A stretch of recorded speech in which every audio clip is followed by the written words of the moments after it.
Hello everyone, welcome to Study for Elvers. As you all know that we are preparing for Master Cadre Chemistry here. So hope you all are good and fine. So today's topic is Bio-inorganic Chemistry. So first of all देखते हैं यहाँ पे जो है हम कौन कौन से पॉइंट्स बायो इनऑर्गेनिक केमिस्ट्री को यहाँ पे निकाल सकते हैं, ठीक है ना, for the master cadre chemistry. तो सबसे पहला पॉइंट है यहाँ पे जो बायो इनऑर्गेनिक केमिस्ट्री होती है वो बेसिकली इनऑर्गेनिक केमिस्ट्री और बायोलॉजिकल सिस्टम जब दोनों जो हैं उनको दोनों को हम स्टडी करते हैं तो उसको हम बायो इनऑर्गेनिक केमिस्ट्री कहते हैं। नेक्स्ट है कि it relates inorganic chemistry with life processes. Inorganic chemistry को जब हम लाइफ प्रोसेसेस के साथ रिलेट करते हैं, ठीक है, और वहाँ पे जो मेटल आयन का रोल रहता है नॉर्मल ग्रोथ में, तो वो भी जो है बायो इनऑर्गेनिक केमिस्ट्री में आ जाता है। यहाँ पे हम मेनली बात करेंगे मेटल आयंस की, क्या रोल है उनका बायोलॉजी में, वही जो है डील किया जाएगा इस बायो इनऑर्गेनिक केमिस्ट्री में। नेक्स्ट है हमारे पास बहुत से जो हैं इनऑर्गेनिक कंपाउंड्स होते हैं जो कि हमारे सिस्टम के लिए, लिविंग सिस्टम के लिए एसेंशियल होते हैं। जैसे कि आप कह सकते हो कि जो हमारा स्केलेटल सिस्टम है, ठीक है, स्केलेटल मटेरियल है जहाँ दैट इज़ इंटीगुमेंटल मटेरियल है, ठीक है, वो इन दोनों को हम इनऑर्गेनिक मटेरियल कहते हैं क्योंकि ये इनऑर्गेनिक कंपाउंड से ही बना होता है। तो कुछ हमारे पास इनऑर्गेनिक कॉन्स्टिट्यूएंट्स हैं लिविंग मैटर के, जैसे कि लिविंग जो यहाँ पे बायोलॉजी है, ठीक है, लिविंग मैटर है जितना भी, उनके लिए क्या क्या रिक्वायरमेंट्स हैं। वाटर हो गया, ऑक्सीजन, कैल्शियम फॉस्फेट और कैल्शियम कार्बोनेट, ये सभी inorganic constituents of living matter, जितने भी लिविंग बीइंग्स हैं लाइक प्लांट्स, एनिमल्स हो गए, ह्यूमंस एज वेल। तो यहाँ पे वाटर, ऑक्सीजन, कैल्शियम फॉस्फेट और कैल्शियम कार्बोनेट, ये उनका मेजर कॉन्स्टिट्यूएंट रहता है। ओके, सो हमारे पास क्या होता है, 30 एलिमेंट्स हैं हमारे पास जो कि हमारे लिए असेंशियल होते हैं। इनमें से 13 जो हैं वो मेटल्स होते हैं, और जो असेंशियल एलिमेंट्स यहाँ पे बात की जा रही है वो मेनली हमारे लिए इम्पॉर्टेंट क्यों हैं, क्योंकि हमारी ग्रोथ के लिए, हमारे नॉर्मल फंक्शंस के लिए जो है इनकी नीड होती है, ठीक है, किनकी ग्रोथ के लिए, प्लांट्स एंड एनिमल्स। तो कुछ एलिमेंट्स वैसे भी होते हैं जिनको हम बहुत ज़्यादा अमाउंट में लेते हैं, बल्क अमाउंट में लेते हैं, तो उनको जो है हम बल्क एलिमेंट्स कहते हैं। और कुछ जो है बल्क एलिमेंट्स जो होते हैं बेसिकली वो स्ट्रक्चरल पर्पसेस के लिए यूज़ किए जाते हैं। स्ट्रक्चरल पर्पसेस लाइक स्किन हो गया, बोन्स, एगशेल हो गया, और वेरियस ऑर्गन्स हो गया, उनके लिए जो रिक्वायरमेंट रहती है एलिमेंट्स की, उनको हम बल्क एलिमेंट्स कहते हैं। तो असेंशियल एलिमेंट्स जो हैं वो 2 टाइप्स के हो सकते हैं, बल्क एलिमेंट्स और ट्रेस एलिमेंट्स। तो बल्क एलिमेंट्स वो असेंशियल एलिमेंट्स होते हैं जो कि हायर कंसंट्रेशन में फॉर्म होते हैं, और जो ट्रेस होते हैं वो लो कंसंट्रेशन में फॉर्म होते हैं। और यहाँ पे आप बल्क एलिमेंट्स देख सकते हो, जो मिनरल एलिमेंट्स होते हैं वो भी बल्क एलिमेंट्स में ही आ जाते हैं। तो यहाँ पे हाइड्रोजन हो गया, carbon, nitrogen, oxygen, phosphorus, sulphur हो गया, और कुछ जो मिनरल एलिमेंट्स हैं वो हमारे मिनरल एसिड्स हैं मिनरल एलिमेंट्स हैं जो वो हो गए यहाँ पे सोडियम, पोटाशियम, मैग्नीशियम, कैल्शियम और क्लोरीन। जो ट्रेस एलिमेंट्स हैं वो यहाँ पे रहेंगे, उसे हम कहते हैं जो लो कंसंट्रेशन में, जैसे आयरन हो गया, कॉपर हो गया, जिंक, वैनेडियम, निकल, कैडमियम, लिथियम हो गया, ओके, लेड, टिन। तो ये सभी ट्रेस एलिमेंट्स हैं, तो आपको इनके एग्जांपल्स जो हैं वो लर्न करनी है। और जो बोन होती है, ठीक है, बोन जो यहाँ पे है उसमें क्या होता है, दैट इज़ कैल्शियम हाइड्रोक्सी एपाटाइट, जिसका ये फॉर्मूला रहता है यहाँ पे। और जो कैल्शियम 2 पॉजिटिव होता है यहाँ पे ये इम्पॉर्टेंट होता है फॉर द ब्लड क्लॉटिंग, जो and are required to trigger the contraction of muscles. Next है हम थोड़ा एटीपी के बारे में जान लेते हैं। यहाँ पे एटीपी एक न्यूक्लियोटाइड होता है, ठीक है, और बेसिकली ये एनर्जी सोर्स होता है लिविंग सेल्स के लिए, और काफ़ी एनर्जी रिच मॉलिक्यूल होता है ये। हाइड्रोलिसिस कर दे अगर हम इसकी, तो जो एटीपी है वो एडीपी में चेंज हो जाता है, और एटीपी जो होता है वो एक एनहाइड्राइड है फॉस्फोरिक एसिड की, तो ये आपको लर्न करना है। और Mg2 positive ions form a complex with ATP, तो एटीपी के साथ कौन कॉम्प्लेक्स बनाएगा, Mg2 पॉजिटिव। अब हम यहाँ पे Mg2 पॉजिटिव की बात करें तो इसका जो मेजर रोल रहता है वो फोटोसिंथेसिस में रहता है। और जो मैग्नीशियम होता है, मैग्नीशियम कंटेनिंग, वी नो कि जो क्लोरोफिल होता है उसमें मैग्नीशियम होता है, तो using energy from the sun and वहाँ से क्या होता है, कन्वर्ट CO2 एंड वाटर को शुगर ऑक्सीजन में क्या हो जाता है, कन्वर्ट करता है। कौन? क्लोरोफिल। क्लोरोफिल में क्या होता है, Mg2 पॉजिटिव। तो ये आप रिएक्शन देख सकते हो, यहाँ पे CO2 प्लस वाटर जो है वो चेंज हो रहे हैं शुगर और ऑक्सीजन में। नेक्स्ट है कि जो ट्रेस एलिमेंट्स होते हैं are known to play important role as metallo enzymes, very important. Metallo enzymes का जो ठीक है प्ले करते हैं रोल, वो कौन है, वो है ट्रेस एलिमेंट्स। ओके, ये बात लर्न कर लेना। Iron is found in biological systems in the form of porphyrin complexes और हीम्स। तो आयरन की बात करें, यहाँ पे आयरन जो है बायोलॉजिकल सिस्टम में फाउंड किया जाता है, लेकिन वो कौन सी फॉर्म होती है, ठीक है, वो फॉर्म होती है पोरफायरिन कॉम्प्लेक्स की फॉर्म में मिलता है हमें, या फिर हम कह सकते हैं कि हेम्स की फॉर्म में मिलता है। ओके, यहाँ पे जो पोरफायरिन कॉम्प्लेक्सेस हैं वो 2 टाइप के होते हैं, जैसे हीमोग्लोबिन हो गया और यहाँ पे मायोग्लोबिन हो गया। ये दोनों जो है पहले तो आपको यही लर्न करने है कि ये पोरफायरिन कॉम्प्लेक्सेस हैं। हीमोग्लोबिन में हम कह सकते हैं कि 70% जितने भी ग्राम्स होगा हमारी बॉडी में हीमोग्लोबिन, उसमें जो 70% है वो आयरन होगा, और मियोग्लोबिन जो होता है उसमें जस्ट 3% आयरन होता है, और जो बाकी का परसेंटेज है, ठीक है, वो फेरिटीन की फॉर्म में जो है हमारी बॉडी में प्रेजेंट होगा। फेरिटीन जो है इज़ प्रेजेंट कहाँ पे रहता है, फेरिटीन वो spleen, river and bone marrow. अब हम बात करते हैं जिंक की। तो यहाँ पे जो जिंक है वो क्या है, biological role in enzyme system. तो जो हमारा एंजाइम सिस्टम है वहाँ पे ये बायोलॉजिकल रोल प्ले करता है, और जिंक कंटेनिंग एंजाइम, जिस एंजाइम में जिंक होगा, ठीक है, वो कौन सी है, जिंक कंटेनिंग एंजाइम कौन कौन सी हैं, दोनों के नेम यहाँ पे लिखे हुए हैं, आप देख सकते हो।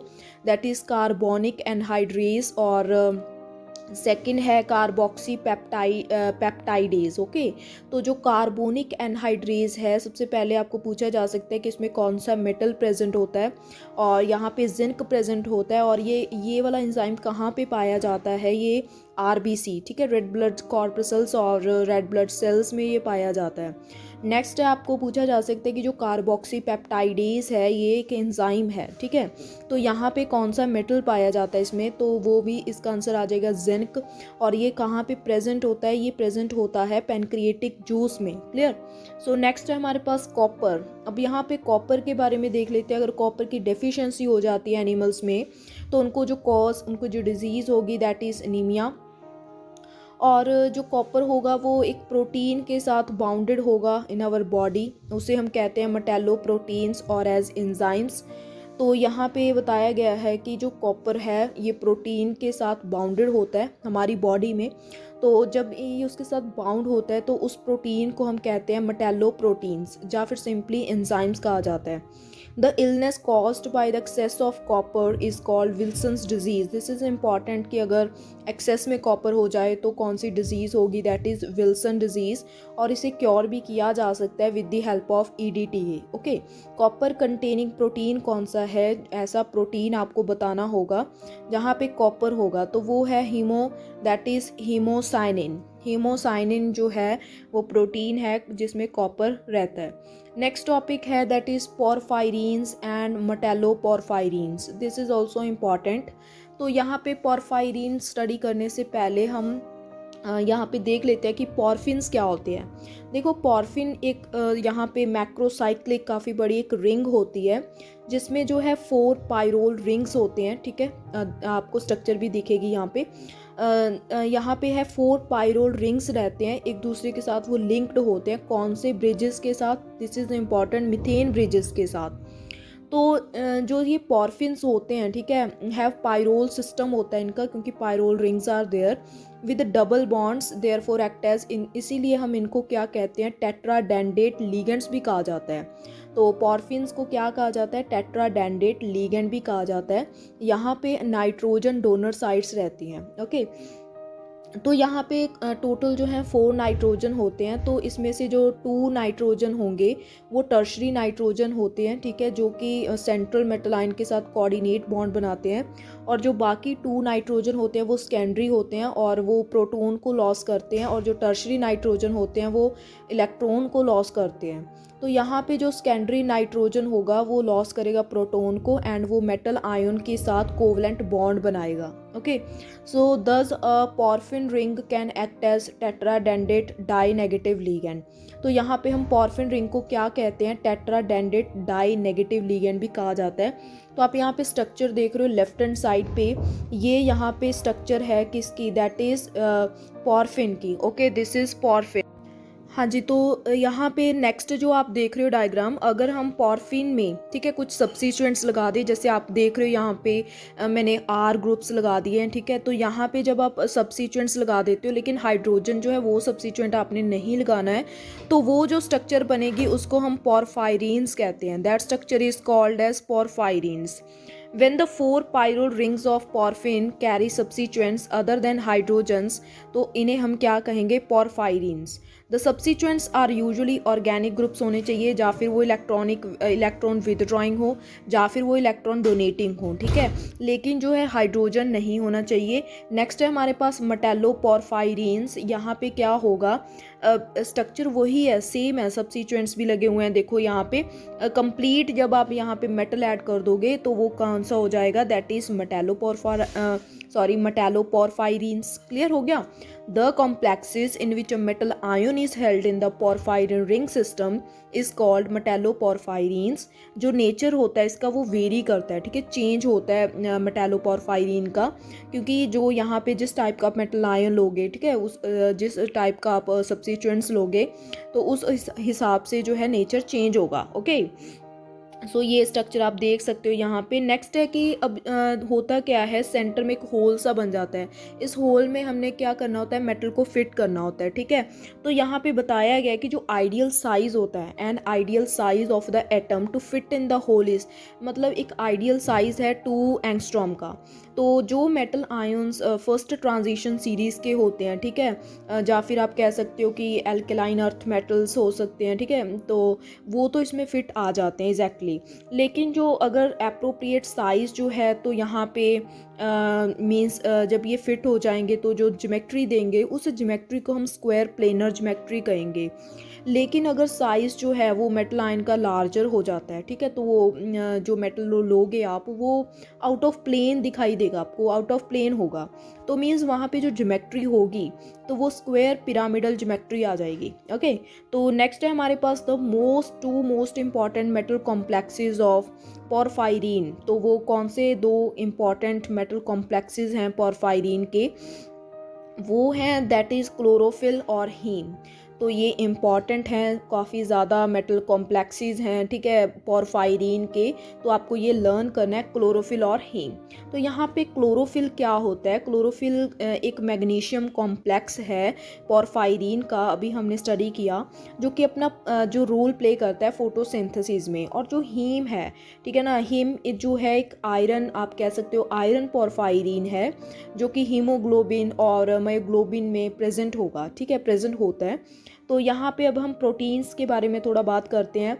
अ number of proteins are known that bind and transfer oxygen to different extents. तो हमारे पास क्या है, यहाँ पे काफ़ी सारे प्रोटीन्स होते हैं जो कि ऑक्सीजन के साथ बाइंड भी करते हैं और ऑक्सीजन के साथ ऑक्सीजन को ट्रांसफ़र भी करते हैं टू डिफरेंट एक्सटेंट, ठीक है। तो ऐसे प्रोटीन्स को हम क्या कहते हैं, जो बाइंड करते हैं ऑक्सीजन को, ऑक्सीजन के साथ बाइंड होते हैं, उनको हम कहते हैं ऑक्सीजन कैरियर्स। तो जो हमारे पास important and well documented proteins हैं जो बाइंड भी करते हैं ऑक्सीजन को और ट्रांसफ़र भी करते हैं, वो हैं हीमोग्लोबिन और मायोग्लोबिन। तो जो हीमोग्लोबिन है, मायोग्लोबिन है, ठीक है, तो ये एक दूसरे से काफ़ी ज़्यादा रिलेटेड हैं। देखो कैसे, हीमोग्लोबिन जो होता है वो एक लार्जर प्रोटीन है, ठीक है, जिसमें 4 सब यूनिट्स होते हैं। लेकिन जो मायोग्लोबिन है वो एक स्मॉल प्रोटीन है। तो जो हीमोग्लोबिन है उसमें जो ईच एंड एवरी जो सब यूनिट होगा, वो सब यूनिट जो देखो, पहले तो हीमोग्लोबिन में 4 सब यूनिट्स हैं, फिर क्या होगा उसमें जो ईच सब यूनिट है वो हीम ग्रुप के साथ बना हुआ है, ठीक है, हीम ग्रुप के साथ बना हुआ है जिसपे प्रोटीन होता है, और प्रोटीन को हम ग्लोबिन कहते हैं। यहाँ पे जो है consist of only one heme group, क्योंकि एंड पॉलीपेप्टाइड चेन यहाँ पे होती है, वन ही हीम ग्रुप होता है। तो आपको यहाँ पे देखना है कि यहाँ पे जो हीम ग्रुप है हीमोग्लोबिन में, वो एसोसिएटेड होता है किसके साथ, Fe2 पॉजिटिव आयन के साथ, और उसके सराउंडिंग जो है 4 नाइट्रोजन्स होते हैं पोरफायरिन लिगेंड के, वही इंपॉर्टेंट है, ठीक है। तो स्मॉल इसमें क्या होता है, मियोग्लोबिन में जो इंटरसेलुलर प्रोटीन होगा ये स्मॉल होता है, और ये जो है ये भी इंट्रासेलुलर प्रोटीन है लेकिन ये लार्ज होगा। और इसका काम क्या होता है हीमोग्लोबिन का, ये ऑक्सीजन को पिक करता है, ठीक है, in the lungs and transport करता है to the rest of the body. Okay, blood को, ठीक है, ऑक्सीजन को पिक करना और to the rest of the body जो है ऑक्सीजन वहाँ पे पहुँचाना इसका काम है। ऑक्सीजन कैरियर कह सकते हैं हम इसे, एंड इसका रेड कलर होता है, वो किसके कारण होता है, दैट इज़ ऑक्सीजनेटेड हीमोग्लोबिन के कारण। और यहाँ पे क्या होता है, इसका जो है मायोग्लोबिन में यहाँ पे फर्स्ट प्रोटीन है ये, जो एक्सरे, जिसकी स्ट्रक्चर जो है एक्सरे स्ट्रक्चर को इस्टेब्लिश किया गया था। और जो मायोग्लोबिन है ये ऑक्सीजन को एक्सेप्ट करता है फ्रॉम द हीमोग्लोबिन और in the muscles and store करके रखता है, ठीक है, किसको, ऑक्सीजन को, जब तक जो है एनर्जेटिक प्रोसेसेस की हमें नीड नहीं पड़ती तब तक ये स्टोर करके रखता है। तो इसकी एफिनिटी जो है काफ़ी होती है, ठीक है, हीमोग्लोबिन के कंपैरिजन में। तो नेक्स्ट है यहाँ पे हीमोग्लोबिन और मायोग्लोबिन जो है दोनों क्रूशियल रोल प्ले करते हैं, कहाँ पे, डाइऑक्सीजन को ट्रांसपोर्ट करने में, ठीक है, लंग्स से लेकर टिश्यूज़ तक, एंड CO2 को टिश्यूज़ से लेकर लंग्स तक जो है ट्रांसपोर्ट करते हैं। और जो फंक्शन है हीमोग्लोबिन का, ठीक है, वो है ट्रांसपोर्ट करना ऑक्सीजन को कहाँ पे, हाई पार्शियल प्रेशर पे, जो कि है फाउंड किया जाता है in lung tissues to form, तो क्या बन जाता है, हीमोग्लोबिन ऑक्साइड। नेक्स्ट है myoglobin, that is myoglobin has greater oxygen affinity, तो this is important than haemoglobin at low pressures. Low pressures पे तो मायोग्लोबिन के पास क्या होती है, ज़्यादा एफिनिटी होती है ऑक्सीजन की। और तो यहाँ पे क्या है, हमारे पास प्रीवियस ईयर क्वेश्चंस है 2017 के। यहाँ पे फर्स्ट क्वेश्चन पूछा है इन्होंने, which among the following is transporter of oxygen from air in the human body. तो यहाँ पे तो इजी क्वेश्चन है कि कौन ट्रांसपोर्ट करता है ऑक्सीजन को, तो इसका जो करेक्ट आंसर है that is haemoglobin. Next question आया हुआ था 2016 में, ये था कि oxygen is more strongly bonded to, oxygen जो है वो किसके साथ ज़्यादा स्ट्रांगली बॉन्डेड रहता है, हीमोग्लोबिन के साथ, मियोग्लोबिन के साथ, बोथ, या फिर क्लोरोफिल। यहाँ पे मियोग्लोबिन के साथ जो है ज़्यादा स्ट्रांगली बॉन्डेड रहता है, ठीक है, क्योंकि यहाँ पे ऑक्सीजन स्टोर भी रहता है काफ़ी टाइम तक, जितना मर्जी आप स्टोर कर सकते हो, ठीक है, जितने टाइम मर्जी तक आप यहाँ पे स्टोर कर सकते हो। ओके, तो नेक्स्ट है कुछ एक्स्ट्रा पॉइंट्स आर देयर, सो यहाँ पे देख लेते हैं। जो मायोग्लोबिन होता है वो एक मोनोमर है, ये आपको लर्न करना है। हीमोग्लोबिन जो है वो टेट्रामर है यहाँ पे, और मायोग्लोबिन जो है उसको हम ऑक्सीजन स्टोरेज प्रोटीन कहते हैं, और हीमोग्लोबिन को हम ऑक्सीजन ट्रांसपोर्ट प्रोटीन कहते हैं। यहाँ पे हीम क्या है, हीम एक ऑर्गेनिक मॉलिक्यूल है, यहाँ पे हीम को हम प्रोटीन नहीं कहेंगे। ATP जो है ये लिविंग ऑर्गेनिजम्स में, एवरी लिविंग ऑर्गेनिज्म में प्रेजेंट होता है, लेकिन वायरसेस जितने भी होते हैं वहाँ पे ATP प्रेजेंट नहीं होता। अब जो है हमारे पास बोहर इफेक्ट है, यहाँ पे क्या है Bohr effect, the decrease in the affinity of haemoglobin for oxygen with the decrease in pH is called Bohr effect. तो थोड़ा सा लर्न कर लेना कि जब एफिनिटी जो है हीमोग्लोबिन की डिक्रीज हो जाती है ऑक्सीजन के लिए, ठीक है, एफिनिटी मतलब अट्रैक्शन, ठीक है, जब pH डिक्रीज हो जाए तो बोहर इफेक्ट कहते हैं उसको। नेक्स्ट है नाइट्रोजन फिक्सेशन।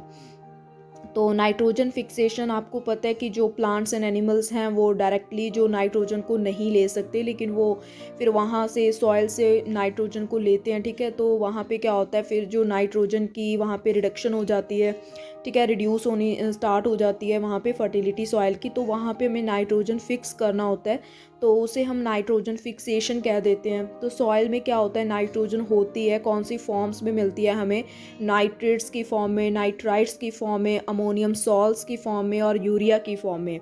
तो ये सभी कंपाउंड्स जो हैं वो प्लांट्स और एनिमल्स प्लांट्स जो हैं वो रिड्यूस कर अब्जॉर्ब करते हैं। तो उससे क्या होता है, फर्टिलिटी जो है सॉइल की वो रिड्यूस हो जाती है। तो इस प्रॉब्लम को सॉल्व करने के लिए जो है नाइट्रोजन फिक्सेशन को किया जाता है। तो पहले तो ये माना गया था कि जो N2 है मींस डाई नाइट्रोजन है वो इनर्ट होता है, किसी के साथ भी रिएक्ट नहीं होता। तो लेकिन फिर बाद में कुछ एक्सपेरिमेंट्स किए गए, ठीक है, साइंटिस्ट्स के द्वारा। तो वहाँ से ये कंक्लूड किया गया कि जो डाई नाइट्रोजन है वो means no longer unreactive, means वो रिएक्ट करता है, वो रिएक्टिव है इन नेचर। तो जब ये माना गया, जब ये कंक्लूजन हुआ निकला, तो यहाँ पे एक जो हमारे पास फर्स्ट कंपाउंड आया था फिर डाई नाइट्रोजन का, तो उसका नाम क्या था, that is penta amine die nitrogen ruthenium cation. Okay, ये इंपॉर्टेंट है यहाँ पे। तो आपको ये जो है आपको कंपाउंड लर्न करना है कि ये कंपाउंड भी पूछा जा सकता है कि फर्स्ट कंपाउंड कौन सा है डाई नाइट्रोजन का, तो ये आपको लर्न करना है। नेक्स्ट है मेटालो एंजाइम्स क्या होते हैं। Metallo enzymes have been found to play key role in nitrogen fixation. तो मेटालो एंजाइम्स जो हैं वो भी अपना रोल प्ले करते हैं नाइट्रोजन फिक्सेशन में। और जो रेड कलर होता है, नेक्स्ट रेड कलर जो होता है ऑक्सी हीमोग्लोबिन का, वो किसकी वजह से होता है, is mainly due to metal to ligand charge transfer transition की वजह से। ये कुछ वन लाइनर क्वेश्चन है, आपको जस्ट एक बार रीड ही करने हैं, ठीक है। तो in biological systems the metal ion involved in the di oxygen transport besides iron is copper. Next है in biological system the metal ions involved in electron transport. तो ये बात लर्न करनी है कि जो कौन से मेटल हैं जो इलेक्ट्रॉन ट्रांसपोर्ट में हेल्प करते हैं, तो वो हैं copper 2 positive and F2 positive. तो ये आपके सिलेबस में भी मेंशन था इलेक्ट्रॉन ट्रांसपोर्ट, ठीक है। तो कौन कौन से मेटल्स हैं बस आपको लर्न करना है। नेक्स्ट है कि जो आयरन सल्फ़र क्लस्टर्स होते हैं बायोलॉजिकल सिस्टम में, वो कहाँ मींस उनका काम क्या होता है, इन्वॉल्वड इन, वो भी इलेक्ट्रॉन को क्या करते हैं, ट्रांसफ़र करने में हेल्प करते हैं। फोटोसिंथेसिस में जो प्रिडोमिनेंट मेटल प्रेजेंट होता है, ठीक है, in the reaction centre of photosystem second, वो कौन सा होता है, वो होता है मैग्नीज। नेक्स्ट है कि जो मोस्टली जो एनिमल सेल्स होते हैं क्या होता है उनके पास हायर कंसेंट्रेशन होती है के पॉजिटिव आयंस की inside and higher concentration of Na positive, means K positive जो है वो इनसाइड जाता है सेल के, और सेल के बाहर जो है Na पॉजिटिव की कंसेंट्रेशन ज़्यादा रहती है। ओके, नेक्स्ट है ADP इज जो requires for its action that is Mg2 positive, ठीक है, रिक्वायर्स फॉर इट्स एक्शन। इसके एक्शन के लिए जो ADP है उसको किसकी रिक्वायरमेंट होती है, that is magnesium 2 positive. ATP जो है is that is phosphorylated at an aspartate side in presence of Na positive and Mg2 positive ions. Inversion process जो होता है ATP का, ठीक है, वो किसके साथ बाइंड होता है, कितने Na पॉजिटिव के साथ बाइंड होता है, तो यहाँ पे आंसर आ जाएगा 3 Na पॉजिटिव आयंस के साथ। जो oxygen transport in oxygen transport element which are important, तो यहाँ पे हमने स्टडी किया था कि जो ऑक्सीजन ट्रांसपोर्ट होती है, ठीक है, तो ऑक्सीजन ट्रांसपोर्ट एलिमेंट्स कौन से प्रेजेंट होते हैं, हीमोग्लोबिन, जो मायोग्लोबिन, ठीक है, वहाँ पे आयरन एंड कॉपर आपको आंसर देना है। द इनसाइड जो होता है सेल का इनसाइड जो होता है उसे कौन सा मीडियम कहा जाता है, तो उसे हम रिड्यूसिंग मीडियम कहते हैं। हीमोग्लोबिन और मायोग्लोबिन बाइंड्स ओनली, जो है यहाँ पे आपको बताना है कि किस किस के साथ जो है ये बाइंड कर सकते हैं, not only oxygen but Ca negative NOCO, ये सभी के साथ ये बाइंड कर सकते हैं। ऑक्सी हीमोग्लोबिन जो होता है, ठीक है, इसके पास आयरन होता है, कौन सी स्टेट में होता है, तो आपको याद करना है Fe3 पॉजिटिव स्टेट में होता है। नेक्स्ट है कि जो मेटल आयन होता है present in carbonic anhydrase is, तो वो अभी हमने स्टडी किया था कि एक एंजाइम है ये अभी कार्बोनिक एनहाइड्राइज, तो इसमें कौन सा मेटल होता है बताया था मैंने, वो होता है जिंक। तो यहाँ पे है in deoxy haemoglobin Fe2 positive lies above the plane of the ring, क्योंकि जो रिंग होगी, ठीक है, लाई अबव द प्लेन, क्योंकि Fe2 पॉजिटिव का जो साइज़ है, ठीक है, तो जो आइडियल के लिए था उससे ग्रेटर होगा, that's why lie above the plane of the ring. तो नेक्स्ट है degree of saturation for Mb is higher than for Hb। तो जो डिग्री ऑफ सैचुरेशन है वो Mb की ज़्यादा होती है Hb के कंपैरिजन में। So this is all about the bio inorganic chemistry. Hope आपको वीडियो अच्छी लगी होगी। सो अगर वीडियो अच्छी लगे तो वीडियो को लाइक कीजिए, कमेंट कीजिए, चैनल को सब्सक्राइब कीजिए और thank you for watching. Thank you a lot.